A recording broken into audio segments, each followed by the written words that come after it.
Okay बच्चों, तो हम आपके सामने क्वेश्चन पेपर डिस्कस कर रहे हैं। तो ये जो क्वेश्चन पेपर है ये गेल का है।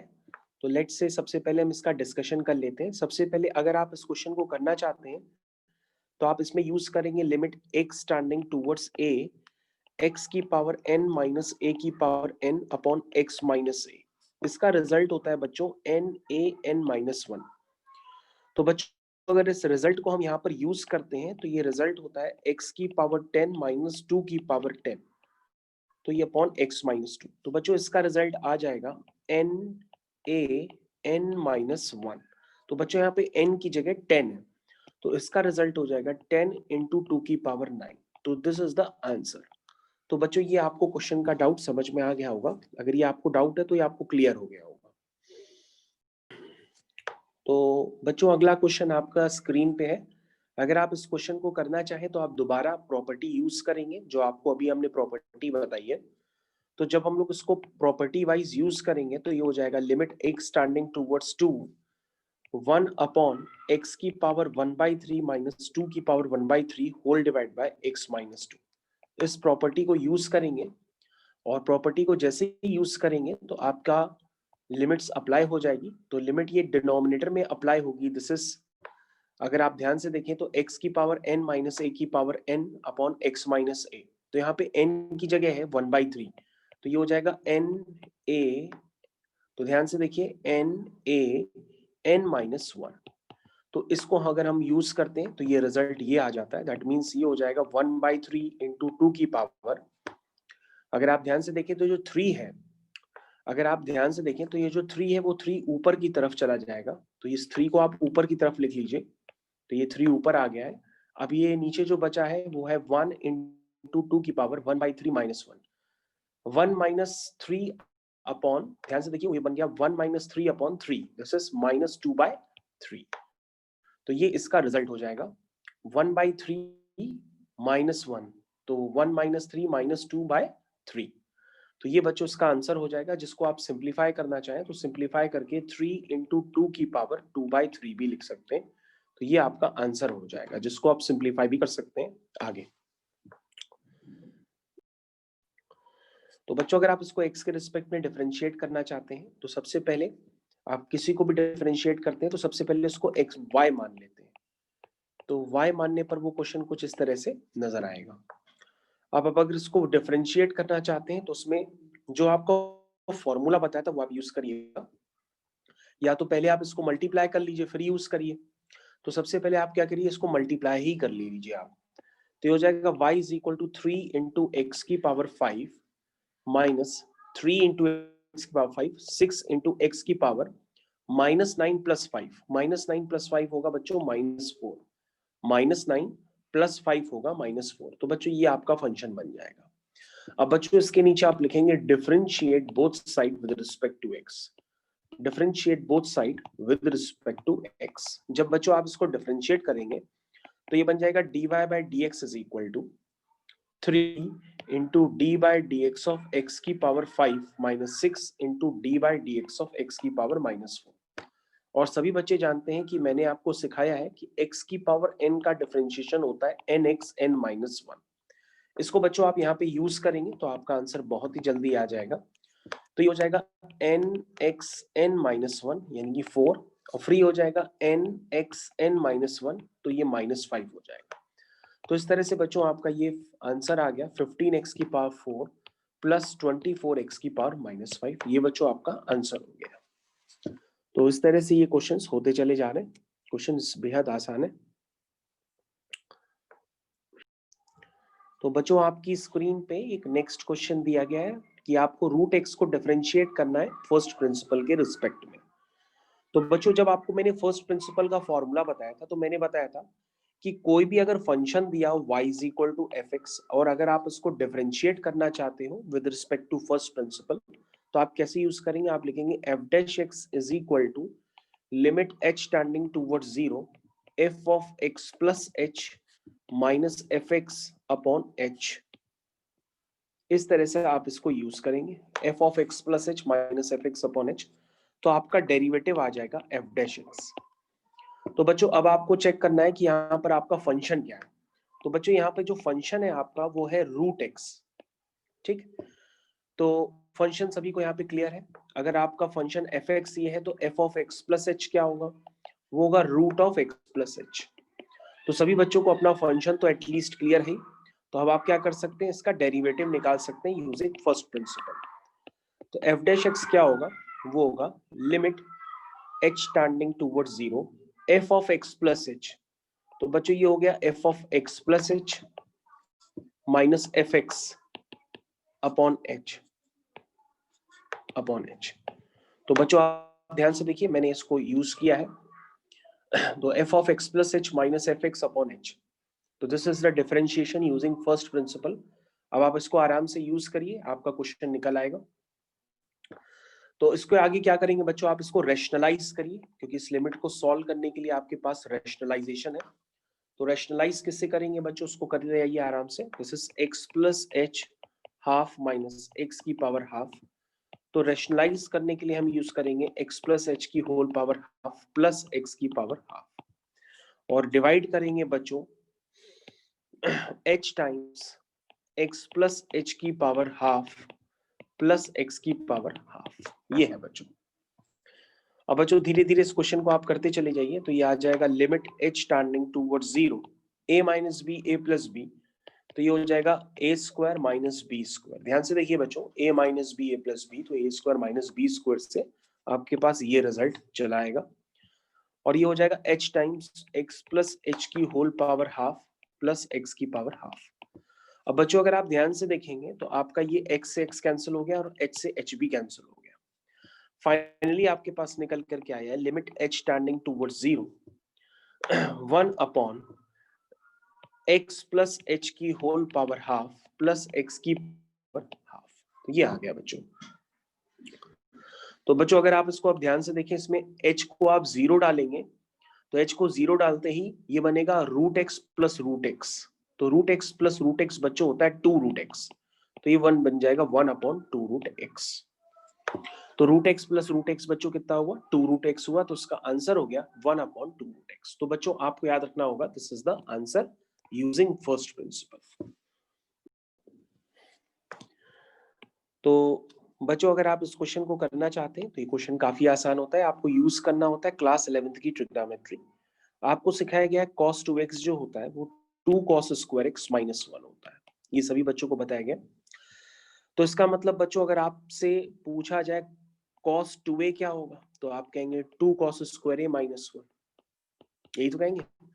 तो इसका मतलब बच्चों जो cos स्क्वायर a है उसकी वैल्यू होगी 1 plus cos 2a whole divide by 2।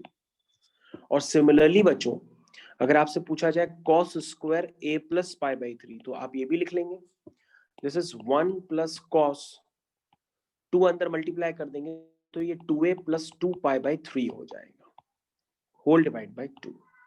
ये भी बच्चों आप समझ गए होंगे। सिमिलरली बच्चों अगर आपसे पूछा जाए cos square a minus pi by 3, तो ये भी आप लिख सकते हैं, दिस इज 1 प्लस cos, इस एंगल में 2 मल्टीप्लाई कर देंगे तो हो जाएगा 2a minus 2 pi by 3 whole divide by 2। तो बच्चों इस कंसेप्ट को आपको पूरी तरह से क्लियर होगा। अब आप बच्चों लेफ्ट हैंड साइड लीजिए, लेफ्ट हैंड साइड में इस क्वेश्चन को करिए। सबसे पहले लिखिए cos square a plus cos square a plus pi by 3 plus cos square a minus pi by 3। इतना लिखने के बाद सबकी वैल्यूज पुट करिए। जो cos स्क्वायर है उसकी वैल्यू है 1 plus cos 2a whole divide by 2। cos square a plus pi by 3 की वैल्यू है 1 plus cos 2a plus 2 pi by 3 upon 2। और जो नेक्स्ट है उसकी वैल्यू है 1 plus cos 2a minus 2 pi by 3 whole divide by 2। ये हो गया बच्चों। अब बच्चों अगर आप ध्यान से देखिए, आप इसको स्प्लिट करेंगे तो आपको ज्यादा समझ में आएगा कि 1/2 पूरे में कॉमन है, तो आप 1/2 पूरे में कॉमन ले लीजिए। तो अंदर आएगा 1 plus cos 2a, 1 plus cos 2 times 2a plus 2 pi by 3, ऐसे करके आता चल जाएगा। तो बच्चों अगर आप इसको 1/2 कॉमन ले लेंगे तो आ जाएगा 3। 1/2 कॉमन ले लीजिए, आ जाएगा 3 plus cos 2a plus cos 2a plus 2 pi by 3 plus cos 2a minus 2 pi by 3। तो ये बच्चों फॉर्म आ जाएगा अगर आप इसको ध्यान से देखें। अब बच्चों आपको करना क्या होगा, इसको सिंप्लीफाई करना होगा यूजिंग ट्रिग्नोमेट्रिक फॉर्मूलाज। तो बच्चों अगर आप इतना पोर्शन ध्यान से देखिए, जिसको मैंने ग्रीन कलर से इंडिकेट किया है, अगर आप इतना पोर्शन ध्यान से देखें तो ये लिखा है cos a plus B plus cos a minus B. तो ये फॉर्मूला होता है बच्चों, ये फॉर्मूला है बच्चों 2 cos a cos b का। तो ये 2 cos a cos b का फॉर्मूला है, जिसको मैंने आपकी स्क्रीन पे लगाया है। This is 2 cos a cos b is cos a plus B plus cos a minus B. और बच्चों अगर आपको cos 2π/3 की वैल्यू नहीं पता है तो आप उसको लिख लीजिए 2π/3 को, दिस इज पाई माइनस π/3। और बच्चों सेकंड क्वाड्रेंट में साइन 180 माइनस थीटा पॉजिटिव होता है, लेकिन cos 180 माइनस थीटा नेगेटिव होता है। तो ये बच्चों हो जाएगा माइनस cos π/3। और π/3 का मतलब हुआ बच्चों 60 डिग्री। तो cos 60 डिग्री की वैल्यू होती है बच्चों हाफ। तो ये बच्चों हो गया माइनस हाफ। तो बच्चों ये हो गया 1/2 times 3 plus cos 2a plus 2 times cos 2a। और बच्चों अगर आप इसकी वैल्यू डालेंगे तो इसकी वैल्यू माइनस हाफ है। 2 से 2 कैंसिल हो जाएगा, cos 2a से cos 2a भी कैंसिल होगा। अगर आप ध्यान से देखें तो आपके पास बच्चों सिर्फ आंसर निकल के आएगा, दैट इज इक्वल टू 3/2। ये बच्चों आपका आंसर हो गया। तो आई थिंक आपको बच्चों ये क्वेश्चन 100% समझ में आ गया होगा। तो बच्चों ये क्वेश्चन मैंने आप लोगों को टेस्ट पेपर में भी दिया था और अलग से क्लास में भी कराया था। अभी तक आपने जितने भी क्वेश्चंस देखे ये आपने टेस्ट पेपर में भी किए हैं और क्लास में भी आपको कराए गए हैं। तो बच्चों अगला क्वेश्चन आपकी स्क्रीन पे दिया है, आपको प्रूफ करना है cos a plus cos 120 plus a plus cos 120 minus a is equal to 0। अब बच्चों 120 को 120 लिखा गया है ताकि आपको क्वेश्चन समझने में आसानी हो। तो सबसे पहले बच्चों हम लोग क्या करते हैं, इस क्वेश्चन को शुरुआत करते हैं, आंसर लिखते हैं। तो बच्चों जैसा कि अभी हमने बताया था कि आपको 2 cos a cos b का फॉर्मूला तो पता ही होगा। तो उसको आप अगर ध्यान से देखें तो वो होता है cos a plus B plus cos a minus B. तो ये फॉर्मूला अगर आप दोबारा लिखना चाहें तो लिख सकते हैं, this is 2 cos a cos b की वैल्यू होती है cos a plus B plus cos a minus B. तो क्वेश्चन करने से पहले आपको ये स्टैंडर्ड जरूर पता होना चाहिए। इसके अलावा आपको cos 120 की वैल्यू निकालने आनी चाहिए। 120 को बच्चों लिख सकते हैं 180 माइनस 60। तो cos 180 माइनस थीटा होता है माइनस cos थीटा, और cos 60 की वैल्यू होती है बच्चों माइनस हाफ।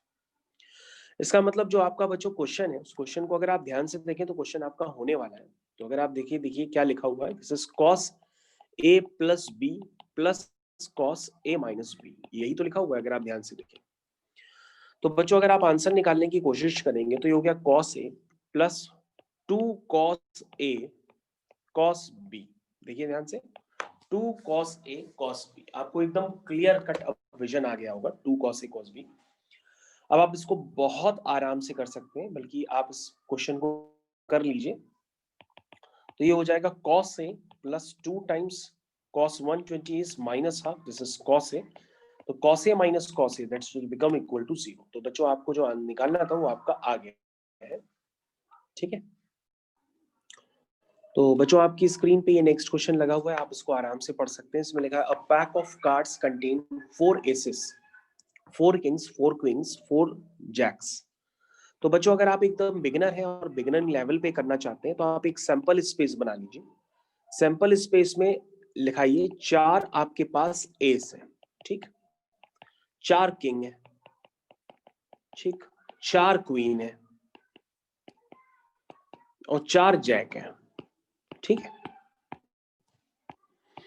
तो बच्चों ये चारों जो है डिफरेंट वैरायटी होती है। एक एस होता है डायमंड का, एक एस होता है हार्ट का, एक एस होता है स्पेड का और एक एस होता है क्लब का।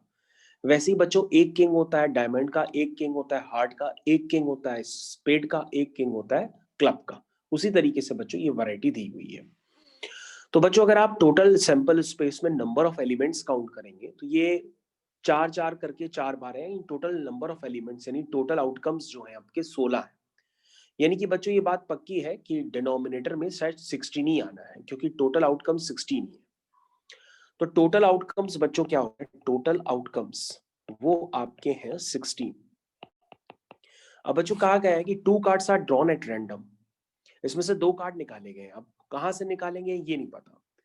कह रहा उसकी प्रोबेबिलिटी बताओ that at least one of them is S. कह रहा कम से कम एक एस हो या एक से ज्यादा भी एस हो सकते हैं, उसकी प्रोबेबिलिटी क्या होगी ये पूछ रहा है।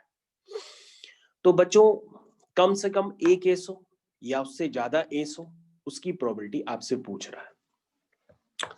तो बच्चों आपके पास क्या चांसेस बने कि कम से कम एक एस हो या उससे ज्यादा एस हो? भाई एटलीस्ट वन का मतलब कम से कम एक या तो दोनों। तो अगर हम एक एस निकालेंगे तो उसकी प्रोबेबिलिटी क्या होगी? भाई आप ध्यान से देखिए कि अगर हम एक एस निकालें तो उसकी क्या प्रोबेबिलिटी होगी, क्योंकि एक एस निकालोगे तो उसके साथ क्या हो सकता है, एक किंग भी हो सकता है, एक क्वीन भी हो सकता है, एक जैक भी हो सकता है, क्योंकि आपको दो पत्ते निकालने हैं, आपको दो पत्ते निकालने हैं। और अगर आप दोनों एस ले लोगे तो फिर तो कोई बात ही नहीं है, क्योंकि दोनों एस ले लिए तो उसकी तो कोई तरीका ही, मतलब फिक्स तरीका है उसका। तो लेकिन बच्चों अगर आप क्वेश्चन को सीधा सीधा करेंगे तो आपको समय लग जाएगा। आप क्वेश्चन को उल्टा सोचिए, उल्टा ऐसे सोचिए कि आप, लिखा गया है कि कम से कम एक एस हो, या आप दोनों एस भी निकाल सकते हैं। हम कह रहे हैं आप एक भी एस ना निकालो, आप वैसे सोच लो। ऐसे भी तो सोच सकते हैं कि हम दो पत्ते निकाल लें, वो दोनों पत्ते एस नहीं है। हम दो पत्ते निकाल लें, वो दोनों पत्ते एस नहीं है। तो अगर दो पत्ते निकालोगे तो वो दोनों पत्ते कहां से निकालोगे, वो एस नहीं होने चाहिए। तो आप कहोगे सर दोनों पत्ते हम यहां से निकालेंगे, यहां से। क्योंकि आपको क्या चाहिए, आपकी प्रोबेबिलिटी चाहिए आपको कि क्या हो, कि हम कह रहे हैं उल्टा क्वेश्चन भी सोच सकते हो। आप ऐसे सोचो कि एक भी एस ना हो, ठीक है ना। अगर एक भी एस नहीं होगा, अगर आप उसकी प्रोबेबिलिटी निकालोगे तो उसको वन से माइनस कर दोगे तो आपके पास वाली प्रोबेबिलिटी आ जाएगी जिसमें एस हो। एटलीस्ट का मतलब क्या होता है, कम से कम एक एस हो या तो दोनों एस हो। समझ में आया? ये तरीका होता है। तो बच्चों आप सीधा सीधा भी चल सकते हो और उल्टा उल्टा भी चल सकते हो। अब ये आपके ऊपर डिपेंड करता है कि आप कैसे चलो।